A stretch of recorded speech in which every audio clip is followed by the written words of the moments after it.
दशकों से देश विरोधी ताकतें भारत को कमजोर करने के लिए युवाओं को नशे के जाल में फंसाती रही है।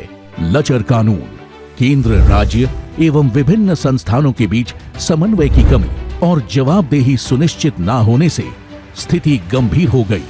ड्रग्स लेकर आप न केवल खुद की जान जोखिम में डाल रहे हैं, बल्कि अपने परिवार व अपने दोस्तों को भी, आपको चाहने वालों को भी दुखी कर रहे हैं, उन्हें परेशानी में डाल रहे हैं। नशे के खिलाफ प्रधानमंत्री नरेंद्र मोदी ने सरकार के परफॉर्मेंस को प्रभावी बनाने के लिए होल ऑफ गवर्नमेंट अप्रोच के तहत अंतर विभागीय समन्वय पर निरंतर जोर दिया है। इस अभियान को आगे ले जाते हुए गृह मंत्री अमित शाह ने भारत को नशा मुक्त करने का प्रण लिया है।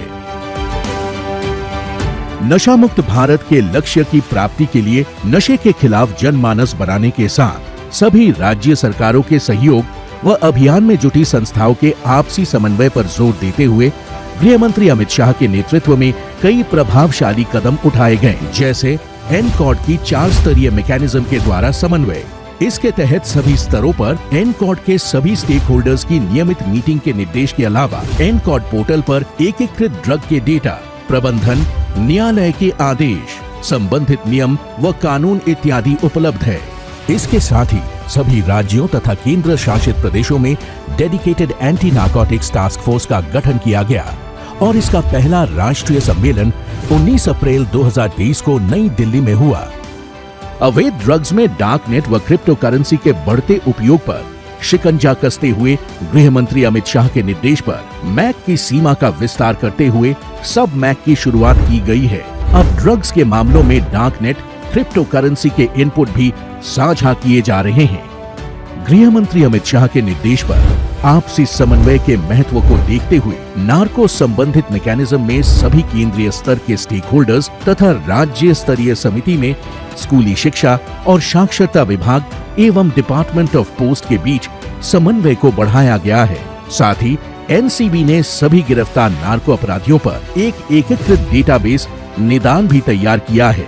अंतर्राष्ट्रीय ड्रग माफिया पर नियंत्रण के उद्देश्य से डीईए, एएफपी, एनसीए, आरसीएमपी जैसी अंतर्राष्ट्रीय एजेंसियों के साथ भी उचित समन्वय किया गया है। मोदी सरकार का मानना है, नशे के आदि युवा विक्टिम है, क्रिमिनल नहीं। इसीलिए इन युवाओं को नशे की गिरफ्त से निकालने और उनके रिहैबिलिटेशन के लिए जनता को साथ लेते हुए विशेष जन जागरूकता अभियान भी चलाया जा रहा है। जो मादक द्रव्यों का सेवन करते हैं वो बेचारे विक्टिम हैं।